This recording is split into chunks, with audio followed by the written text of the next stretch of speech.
Bueno, buenos días a todos, todas y todes, ¿cómo les va? Bueno, grabamos este ingreso al campus virtual con la intencionalidad de hacer un breve cierre o resumen de la unidad 1 que estaríamos terminando esta semana, que es la semana que va desde el 18 de mayo al 22.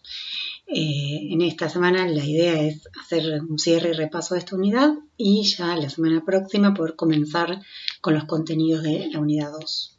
Entonces, un poco para recapitular cómo llegamos hasta acá y qué cuestiones fueron las que estuvimos analizando durante estos meses de trabajo virtual. Nosotros ubicábamos esta unidad 1 como el surgimiento de la primera unidad de la materia, que en cierto sentido nos ubica en el debate respecto de la política social, y en ese sentido les proponíamos un material específico que es el texto de Luciano Andrenacci y Daniela Soldano para abordar esa discusión, y de ese material y de ese debate lo que nos interesaba eran marcar algunas cuestiones que queremos que les queden así como claras y agendadas a la hora de pensar la política social. En ese sentido, pensar la política social como un campo de lucha, de disputa, en relación a su definición, o sea, qué entendemos por política social. Y en ese sentido,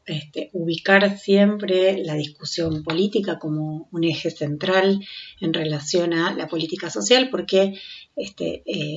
se define en este campo, digamos, en este espacio, nada más y nada menos que aquellas cuestiones que tienen que ver con el bienestar de la población, la protección social y la reproducción de la vida. Entonces, de la vida en términos individuales, pero también en términos societales. Con lo cual, es un espacio de disputa semántica, digamos, tanto en relación a su definición como también operativa y técnica en relación a de qué manera se van a llevar adelante estas estrategias ligadas a la protección, el bienestar social y la reproducción social. Entonces, en ese sentido, nos interesa siempre ubicar el debate no únicamente ligado a lo técnico, operativo, administrativo, sino que lo que decimos es, previo a eso, la discusión central es qué entendemos por bienestar, qué entendemos por protección, qué entendemos incluso por derechos. Así veíamos que una de las definiciones de política social que nos parece más importante tiene que ver con pensarla asociada a la cuestión social desde esta idea política, ¿no? La política social sería una lectura política de la cuestión social,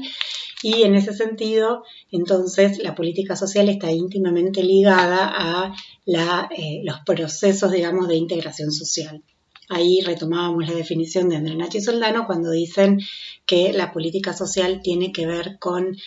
de qué manera la sociedad se reproduce a sí misma, ¿no? Y genera estrategias de integración social. También vimos en esta unidad que en relación a la política social no podemos únicamente analizar al Estado como único actor, sino que en todo caso interfieren o intervienen en el ámbito del bienestar social y de la protección social diferentes tipos de esferas o diferentes ámbitos que los podemos diferenciar justamente en términos también analíticos. Entonces, decíamos así que existen diferentes esferas de protección social y que podemos plantear básicamente tres como las que históricamente han tenido un lugar preponderante en la protección social, que es el Estado, el mercado y las familias. Y entonces nos parece interesante agregar una cuarta esfera que tiene que ver con la esfera comunicacional o comunitaria, que en ese sentido les queríamos plantear que hay un autor que no lo vimos en los videos y en los encuentros que tuvimos virtualmente porque no lo incluimos como bibliografía obligatoria para este programa especial que armamos en relación a este año en particular, pero que trabaja justamente cómo se van dando la articulación entre estas esferas. Ese autor es José Adelantado. Ustedes van a ver en el programa histórico de la materia que hay un texto de este autor en donde lo que se pregunta es por la relación entre estructura social y política social, y a partir de trabajar esa relación va a ir analizando cómo se configuran y se conjugan las esferas de protección social. Entonces, a quien le interese por ahí profundizar puede recurrir a esa bibliografía y profundizar en este análisis de las esferas del bienestar. Pero sí, todos y todas las que cursaron hasta este momento de manera virtual van a saber que existen estas esferas de protección, porque hemos visto un autor que decíamos que es un clásico en la política social, que es Spin Andersen, que justamente lo que hace es analizar cómo se va a ir dando el interjuego entre diferentes ámbitos de bienestar, y en relación a eso va a construir tipos ideales, entre comillas, de estado de bienestar. Pero antes de eso, marcar también como otro aspecto central de esta unidad la centralidad que tiene el estado de bienestar como una conformación histórica en la cual la política social logró su mayor nivel, digamos, de desarrollo en relación a la cobertura, o sea, la cantidad de población que logró cubrir en términos de protección social, y en cierto sentido lograr una nivelación o una regulación entre el capital y trabajo hasta ese momento nunca antes conocida, ¿no? Entonces, lograr equilibrar estos dos términos que sabemos que son antagónicos y contradictorios. Entonces, el estado de bienestar, como esta conformación que tiene su etapa de apogeo, de auge, desde la segunda posguerra hasta mediados de la década de los 70, fue el momento histórico en donde la protección social alcanzó niveles más elevados. Eso también es un aspecto central de esta unidad y de esta materia, porque de aquí en adelante veremos que el estado de bienestar va a operar como una referencia ineludible a la hora de pensar las transformaciones en materia de protección social, a la hora de analizar las configuraciones actuales. Aparece como el gran analizador desde el cual vamos a pensar la crisis, por un lado, del estado de bienestar, y por otro lado la contemporaneidad. Entonces, tener en claro de qué se trató este estado de bienestar y sus diferentes configuraciones es parte de lo que en esta unidad le dimos como mucha importancia, sobre todo, y le vamos a ir dando importancia durante todo el año, recuperando esta referencia. Entonces, con Spin Andersen lo que vimos es que en este mundo, que es el mundo del estado de bienestar, existieron diferentes regímenes. Siempre estamos hablando de sociedades en las cuales en ese momento histórico el pleno empleo era un común denominador, es decir, podemos pensar que la beta keynesiana, la propuesta keynesiana, fue común en todos los tipos de estado de bienestar que nosotros podemos analizar durante ese momento histórico. Esa idea de pensar que el pleno empleo era un común denominador nos permite, por ejemplo, analizar por qué cuando hablamos de un régimen residual liberal no estamos hablando del liberalismo, sino que estamos hablando de un momento histórico de estado de bienestar con sociedades de pleno empleo en las cuales la protección social estaba pensada con una lógica que podemos caracterizar como liberal. Es decir, a qué sujeto protegía, de qué manera, en qué momento llegaba esa protección, que es lo que estuvimos analizando en todos los encuentros anteriores. Vimos así que existen tres tipos ideales o tres regímenes de estado de bienestar: el liberal residual, el corporativo conservador y el socialdemócrata, y a su vez lo que vimos es que en Argentina no se desarrolló de manera pura ninguno de estos tipos ideales, sino que en todo caso lo que sucedió fue una configuración híbrida, es decir, una mezcla de estos tres modelos que dio lugar a una configuración particular, que es el modo en el que el estado de bienestar se desarrolló en Argentina. En ese híbrido podemos encontrar en la política social del estado de bienestar de Argentina, fundamentalmente en el peronismo, características o políticas sociales ligadas a los tres regímenes, o sea, unas políticas ligadas a los regímenes socialdemócratas, como la salud y la educación, en sentido de acceso universal y público, políticas ligadas al modelo conservador corporativo, es decir, más vinculadas al lugar que cada trabajador ocupaba al interior del mercado de trabajo y a su referencia a un determinado tipo de corporación, y políticas liberales, que por ejemplo ahí podemos señalar la política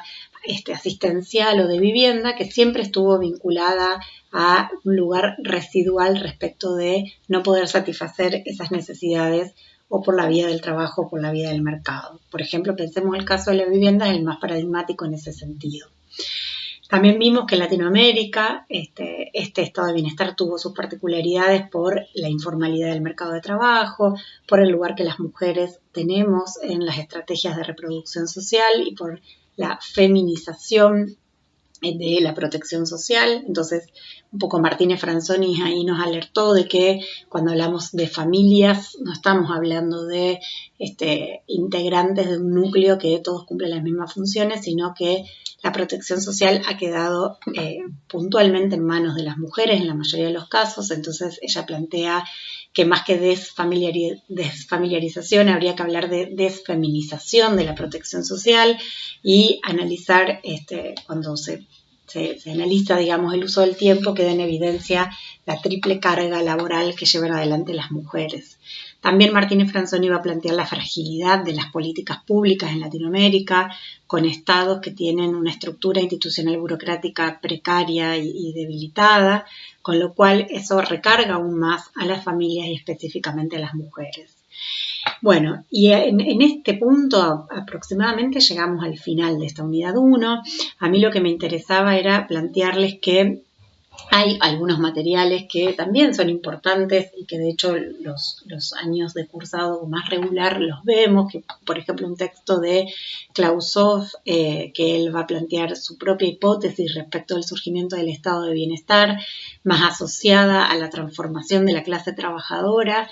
Es un autor que aparece también como una referencia ineludible en la mayoría de los análisis de la política social. Él tiene una perspectiva marxista, digamos, crítica para pensar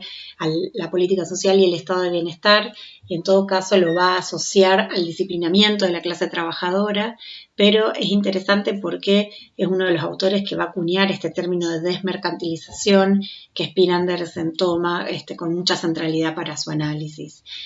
Otro de los autores es que les nombraba previamente, que es José Adelantado, y por último hay una autora que se llama Teresa Montagut, que también es una clásica, digamos, en el análisis de las políticas sociales, y que quien quiera por ahí profundizar un poco en la lectura respecto de la conceptualización de la política social puede recurrir a ese texto, porque la autora va a hacer también un desarrollo histórico del surgimiento de la política social ligada al capitalismo, ligada a el despliegue del reconocimiento de los diferentes tipos de derechos, que les puede resultar interesante y clarificador. Por último, y ya que mencioné esta categoría, recuperar esta categoría que también nos va a servir como un analizador para pensar la política social, que es la categoría de desmercantilización que nos propone Spin Andersen, y en ese sentido pensar cuánto la política social libera a los individuos y a las familias respecto de su atadura del mercado, digamos, y de la satisfacción de las necesidades vía el mercado, el intercambio, digamos, mercantil. Entonces, pensar en desmercantilizar, digamos, la protección social es un eje analítico interesante para desde ahí poder tomarlo como referencia, para desde ahí pensar diferentes análisis empíricos, digamos, de políticas puntuales, pero sobre todo nos lleva a pensar, digamos, en su reverso, que es cómo hemos naturalizado históricamente la mercantilización de la protección social y cómo muchas veces esto aparece como algo casi incuestionable. Entonces, pensar en términos de desmercantilización significa, en cierto sentido, revisar y deconstruir el modo en el que las sociedades construyen estrategias de protección social, y también, ¿no?, el lugar que el Estado le da al mercado, hasta a las familias y a las diferentes esferas en estas estrategias de protección.